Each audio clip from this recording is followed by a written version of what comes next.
ಇವಾಗ ಇದಕ್ಕೆ ಸ್ವಲ್ಪ ನೀರು ಹಾಕ್ಕೊಳ್ಳೋಣ. ಗರಿ ಗರಿಯಾದಂತಹ ದೋಸೆ. ಹಲೋ ಫ್ರೆಂಡ್ಸ್, ವೀಣಾಸ್ ಕಿಚನ್ಗೆ ಸ್ವಾಗತ. ನಾನಿವತ್ತು ಅಕ್ಕಿ, ಉದ್ದಿನಬೇಳೆ ಏನನ್ನು ನೆನೆಸಿದೆ, ಮೊಸರನ್ನು ಸಹ ಬೆಳೆಸಿದೆ, ದಿಢೀರಾಗಿ ಗರಿಗರಿಯಾದಂತಹ ದೋಸೆನ ಹೇಗೆ ಮಾಡೋದು ಅಂತ ಹೇಳ್ಕೊಡ್ತಾ ಇದ್ದೀನಿ. ನೋಡ್ಕೊಂಬರೋಣ ಬನ್ನಿ. ಟೊಮೆಟೊ ದೋಸೆ ಮಾಡೋದಕ್ಕೆ ಮೊದಲನೇದಾಗಿ ನಾನು 4 ಬ್ಯಾಡಗಿ ಮೆಣಸನ್ನು ತೊಗೊಂಡಿದ್ದೀನಿ. ಬ್ಯಾಡಗಿ ಮೆಣಸು ಹಾಕೋದ್ರಿಂದ ಕಲರ್ ತುಂಬ ಚೆನ್ನಾಗೇ ಬರುತ್ತೆ, ಹಾಗಾಗಿ ಬ್ಯಾಡಗಿ ಮೆಣಸು ತೊಗೊಂಡ್ರೆ ಚೆನ್ನಾಗಾಗುತ್ತೆ. ಮತ್ತು ಒಂದು 3-4 ಬೆಳ್ಳುಳ್ಳಿನ ಹಾಕ್ತಾಯಿದ್ದೀನಿ, ಮತ್ತೊಂದು 2 ಪೀಸ್ ಶುಂಠಿ, ಮತ್ತು 2 ಸಣ್ಣ ಹೆಚ್ಚಿದ ಟೊಮೆಟೊನ ತೊಗೊಂಡಿದ್ದೀನಿ. ಇದನ್ನು ಮಿಕ್ಸಿ ಜಾರ್ಗೆ ಹಾಕ್ಕೊಂಡು ಸ್ವಲ್ಪ ರುಬ್ಕೊಂಡು ಬರೋಣ. ಹೀಗೆ ತರಿಯಾಗಿ ರುಬ್ಕೊಂಡಿದ್ದೀನಿ. ಇದನ್ನು ನೈಸಾಗೋದು ರುಬ್ಕೋಬೋದು. ನಾನು ಮತ್ತೊಂದು ಸಲ ರುಬ್ಕೊಳ್ಳೋಕ್ಕಿರೋದ್ರಿಂದ ಸ್ವಲ್ಪ ತರಿ ಇಟ್ಕೊಂಡ್ಬಂದಿದ್ದೀನಿ ಅಷ್ಟೇ. ಇವಾಗ 1 ಲೋಟ ಆಗುವಷ್ಟು ಚಿರೋಟಿ ರವೆ ತೊಗೊಂಡಿದ್ದೀನಿ, ಇದಕ್ಕೆ ಹಾಕ್ಕೊಳ್ಳೋಣ. ಮತ್ತು ಇದೇ ಲೋಟದಲ್ಲಿ ಸಹ ಒಂದು ಅರ್ಧ ಲೋಟ ಆಗುವಷ್ಟು ಗೋಧಿ ಹಿಟ್ಟನ್ನ ತೊಗೊಂಡ್ರೆ ಆಯಿತು. ಇದಕ್ಕೆ ಮೊಸರಾಗಲಿ ಮತ್ತು ಏನು ಸಹ ಹಾಕ್ತೇನೆ ಗರಿಗರಿಯಾಗಿ ನಾವು ದೋಸೆನ ಮಾಡ್ಕೋಬೋದು. ಇದನ್ನು ಸ್ವಲ್ಪ ನೀರು ಹಾಕಿಬಿಟ್ಟು ನುಣ್ಣಗೆ ಹುರ್ಕೊಂಡು ಬರೋಣ. ನೋಡಿ, ಹಿಟ್ಟನ್ನು ನುಣ್ಣಗೆ ಹುರ್ಕೊಂಡು ಬಂದಿದ್ದೀನಿ. ಇದನ್ನು ಇವಾಗ ಬೇರೆ ಪಾತ್ರೆಗೆ ಸೇರಿಸ್ಕೊಳ್ಳೋಣ. ಶುಂಠಿ ಮತ್ತು ಬೆಳ್ಳುಳ್ಳಿ ಮತ್ತು ಮೆಣಸೆಲ್ಲ ಹಾಕಿರೋದ್ರಿಂದ ಈ ದೋಸೆನ ಹಾಗೇನೂ ಸಹ ತಿನ್ಬೋದು. ಚಟ್ನಿ ಎಲ್ಲ ಬೇಕಂತಲೇ ಇಲ್ಲ, ಅಷ್ಟು ರುಚಿಯಾಗಿರುತ್ತೆ. ದಿಢೀರಾಗಿ ಸಹ ಮಾಡ್ಕೋಬೋದು. ಇದನ್ನು ಜಾಸ್ತಿ ಹೊತ್ತೇನು ನೆನೆಯಕ್ಕೆ ಬಿಡಬೇಕು, ಇಲ್ಲ ಹಿಂದಿನ ದಿನ ರುಬ್ಕೋಬೇಕು ಅಂತ ಏನಿಲ್ಲ. ಉದ್ದಿನಬೇಳೆನೂ ಸಹ ಏನು ಹಾಕೋದು ಬೇಡ, ಅಷ್ಟು ಗರಿಗರಿಯಾಗಿ ರುಚಿಯಾಗಿ ಬರುತ್ತೆ ದೋಸೆ. ಮತ್ತು ಈಗ ಸ್ವಲ್ಪ ನೀರನ್ನ ಮಿಕ್ಸಿ ಜಾರ್ನ ತೊಳೆದು ಹಾಕ್ಕೊಳ್ಳೋಣ.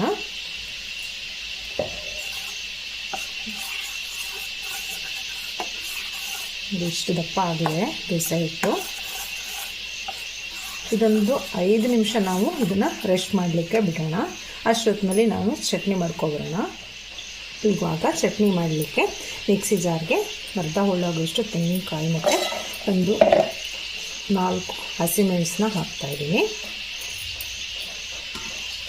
1 ಚಮಚ ಆಗುವಷ್ಟು ಪುಟಾಣಿ ಪಲ್ಯನ ಹಾಕ್ತಾಯಿದ್ದೀನಿ.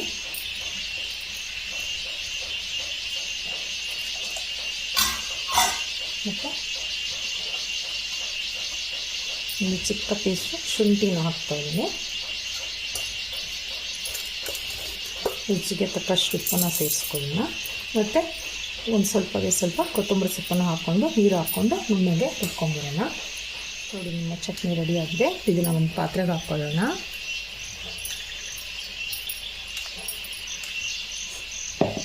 ಇದಕ್ಕೆ ಇವಾಗ ಸಾಸಿವೆ, ಜೀರಿಗೆ, ಇಂಗು ಮತ್ತು ಕರಿಬೇವು ಮತ್ತು ಎಣ್ಣೆನ ಹಾಕ್ಬಿಟ್ಟು ಒಗ್ಗರಣೆ ಹಾಕ್ಕೊಂಡ್ರೆ ನಮ್ಮ ಚಟ್ನಿ ರೆಡಿಯಾಗುತ್ತೆ.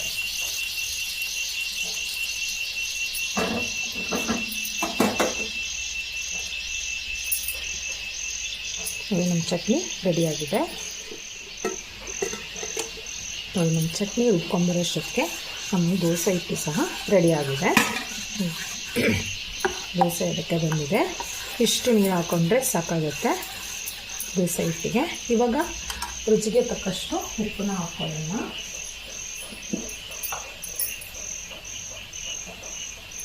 ಒಂದು ಚಮಚ ಉಪ್ಪು ಹಾಕ್ಕೊಳ್ತಾ ಇದ್ದೀನಿ.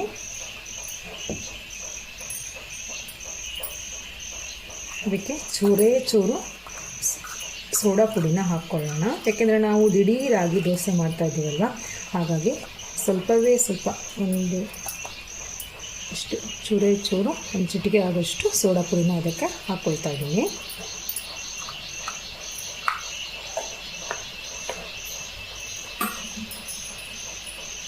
ಚೂರು ನೀರು ಹಾಕ್ಬಿಟ್ಟು ಹಿಟ್ಟನ್ನು ಚೆನ್ನಾಗಿ ಕರ್ಕೊಳ್ಳೋಣ. ಒಂದೇ ರೊಟೇಷನ್ಗೆ ಸ್ವಲ್ಪ ಹೊತ್ತು ಮಿಕ್ಸ್ ಮಾಡ್ಕೋಬೇಕು.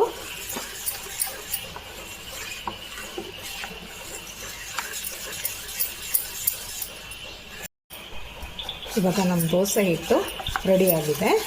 ಒಂದು 2 ನಿಮಿಷ ಹೀಗೆ ಒಂದೇ ಡೈರೆಕ್ಷನಲ್ಲಿ ಹೀಗೆ ತಿರ್ಸ್ಕೊಂಡ್ರೆ ನಿಮ್ಮ ದೋಸೆ ಹಿಟ್ಟು ಚೆನ್ನಾಗಿ ಬರುತ್ತೆ.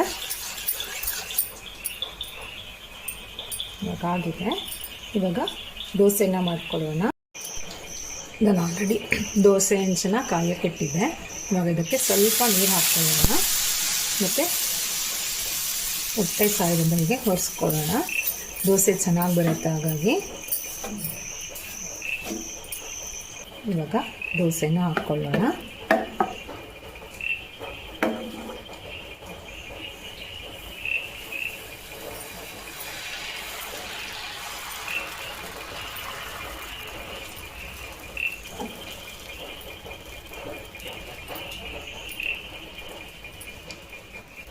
ಈ ದೋಸೆಗೆ ಎಣ್ಣೆ ಬೇಕಿದ್ರೂ ಹಾಕ್ಕೋಬೋದು, ಎಣ್ಣೆ ಹಾಕ್ತೇನೂ ಸಹ ಹಾಗೆ ಚೆನ್ನಾಗಿ ಬೇಯಿಸ್ಕೋಬೋದು. ಗರಿ ಗರಿಯಾಗಿ ಬರುತ್ತೆ ದೋಸೆ. ನಾನು ಸ್ವಲ್ಪ ಹಿಂದ್ಗಡೆಯಿಂದ ಎಣ್ಣೆ ಹಾಕ್ತಾಯಿದ್ದೀನಿ. ಇವಾಗ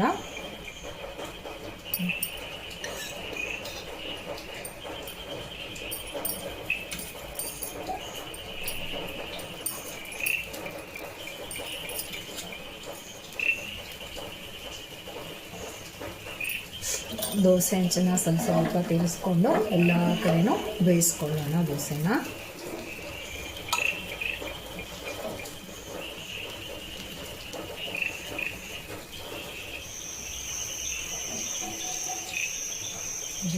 ಅಷ್ಟು ಗರಿ ಗರಿಯಾಗಿ ಬರ್ತಾ ಇದೆ ನಮ್ಮ ದೋಸೆ.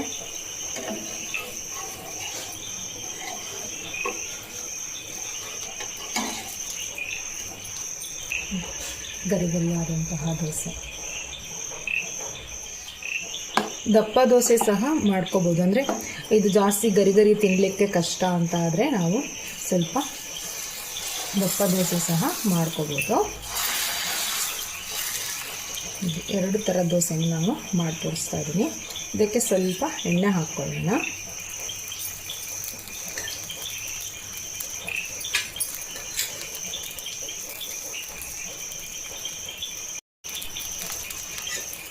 ಇದು ದೋಸೆ ಹಾಕ್ತಾ ಬಂದರೆ ಇದನ್ನು ಸ್ವಲ್ಪ ತಿರುವಿ ಹಾಕ್ಕೊಳ್ಳೋಣ.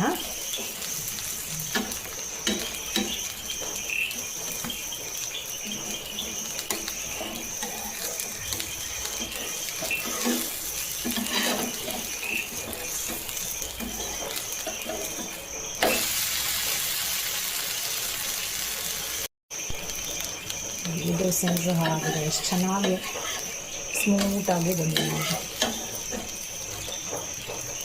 ಇಡೀ ರಾಗಿ ಮಾಡಿದ ದೋಸೆ ಅಂತ ಹೇಳುವಾಗಿಲ್ಲ, ಅಷ್ಟು ಚೆನ್ನಾಗೇ ಬಂದಿದೆ. ನೋಡಿ, ನಮ್ಮ ಟೊಮೆಟೊ ದೋಸೆ ರೆಡಿಯಾಗಿದೆ. ಎಷ್ಟೊಂದು ಗರಿ ಗರಿಯಾಗಿ ಬಂದಿದೆ ನೋಡಿ. ಮತ್ತು ಮೆತ್ತಗಿನ ದೋಸೆನೂ ಸಹ ಇದೆ. ತುಂಬ ಅಂದರೆ ತುಂಬ ಸ್ಮೂತಾಗಿ ಸಹ ಬಂದಿದೆ ನಮ್ಮ ದೋಸೆ. ಇಡೀ ರಾಗಿ ಮಾಡಿದರೂ ಸಹ ತುಂಬಾ ಚೆನ್ನಾಗಿ ಗರಿ ಗರಿಯಾಗಿ ಮತ್ತು ಮೆತ್ತಗಾಗಿ ದೋಸೆ ಬಂದಿದೆ. ಎರಡು ಥರ ದೋಸೆನೂ ಸಹ ಬಂದಿದೆ. ಇದನ್ನು ಚಟ್ನಿ ಜೊತೆ ತಿನ್ನಲಿಕ್ಕಂತೂ ಸೂಪರಾಗಿರುತ್ತೆ. ಹಾಗೇನೂ ಸಹ ಈ ದೋಸೆನ ತಿನ್ಕೋಬೋದು. ಈ ವಿಡಿಯೋ ನಿಮಗೆ ಇಷ್ಟವಾದಲ್ಲಿ ಲೈಕ್ ಮಾಡಿ, ಶೇರ್ ಮಾಡಿ ಹಾಗೂ ನನ್ನ ಚಾನಲನ್ನು ಸಬ್ಸ್ಕ್ರೈಬ್ ಆಗಿ. Thank you.